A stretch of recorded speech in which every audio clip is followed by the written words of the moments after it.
नमस्कार बच्चों। कक्षा 6 के बच्चे मेरे साथ पाठ 4 शब्द विचार पढ़ रहे हैं, जिसमें नंबर 4 पर हम पढ़ेंगे समरूप भिन्नार्थक शब्द। बच्चों, आप लोगों को फिर मैं वही चीज़ कहूँगी कि घर पर रहकर ही अपनी नोटबुक को अच्छे से रखिए और पढ़ाई करते रहिए। जो कार्य आपको दिया जा रहा है समय से उसको पूरा करते रहिए। अब इसमें पढ़ते हैं।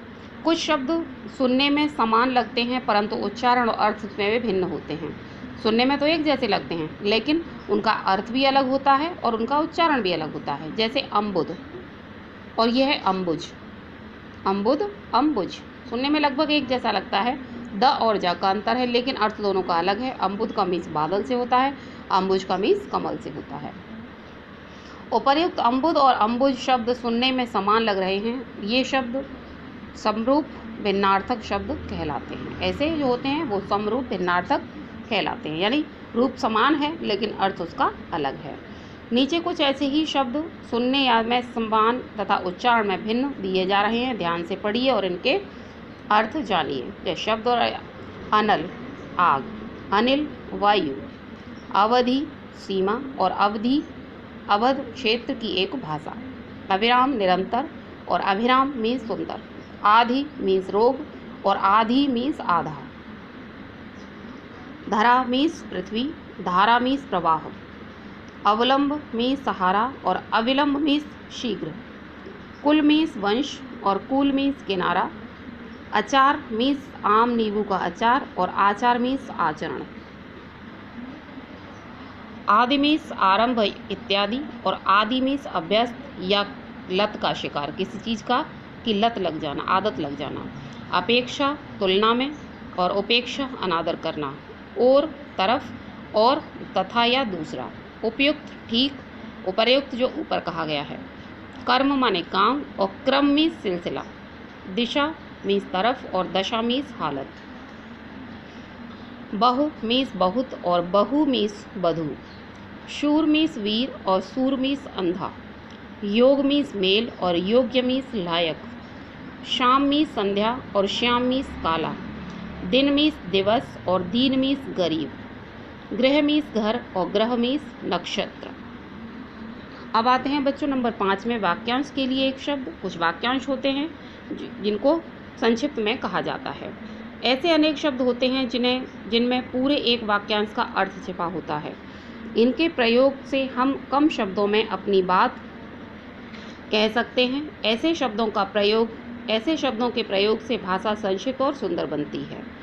जैसे विष्णु का उपासक वैष्णव और शिव का उपासक शैव। हम वैष्णव कहते हैं ना, वैष्णव लोग हैं ये, अर्थात विष्णु के उपासक हैं। ये शैव लोग हैं अर्थात ये शिव के उपासक लोग हैं। उपर्युक्त वाक्यांश के स्थान पर एक शब्द के प्रयोग से भी बातें स्पष्ट हो गई हैं और अर्थ भी समझ में आ गया है। नीचे वाक्यांश के स्थान पर प्रयोग किए जाने वाले कुछ प्रमुख शब्द दिए जा रहे हैं, इन्हें याद कीजिए। अब ये कुछ वाक्यांश यहाँ दिए गए हैं बच्चों, इनको भी आपको अपनी नोटबुक में करना है।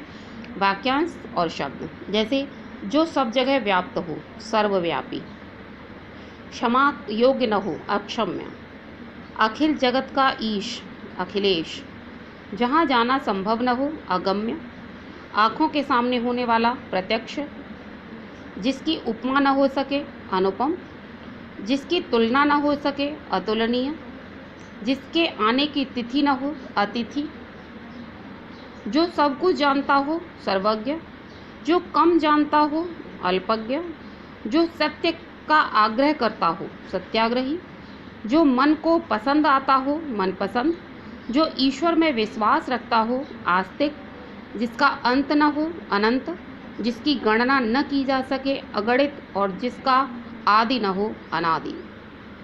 तो बच्चों, ये कुछ वाक्यांश हैं। अब हम इस पाठ की कुछ ज़रूरी बातें हैं उनको भी पढ़ लेते हैं। समान अर्थ का बोध कराने वाले शब्द समानार्थी शब्द कहलाते हैं। ऐसे शब्द युग्म जो एक दूसरे के विपरीत अर्थ देते हैं विलोम शब्द कहलाते हैं। जब एक शब्द अनेक अर्थ प्रदान करता है तो उसे अनेकार्थी शब्द कहते हैं। ऐसे शब्द जो सुनने में समान प्रतीत हों परंतु उच्चारण और अर्थ भिन्न हो श्रुति सम भिन्नार्थक शब्द कहलाते हैं। वाक्यांश के स्थान पर एक ऐसे शब्द का प्रयोग किया जाता है जिसमें उस वाक्य का संपूर्ण भाव छिपा होता है। वाक्यांश के स्थान पर एक शब्द के प्रयोग से भाषा संक्षिप्त और सुंदर बन जाती है। तो बच्चों, ये पाठ आप लोगों को मैंने पढ़वा दिया है। अब इस पाठ की बुक एक्सरसाइज मैं कल कराऊंगी।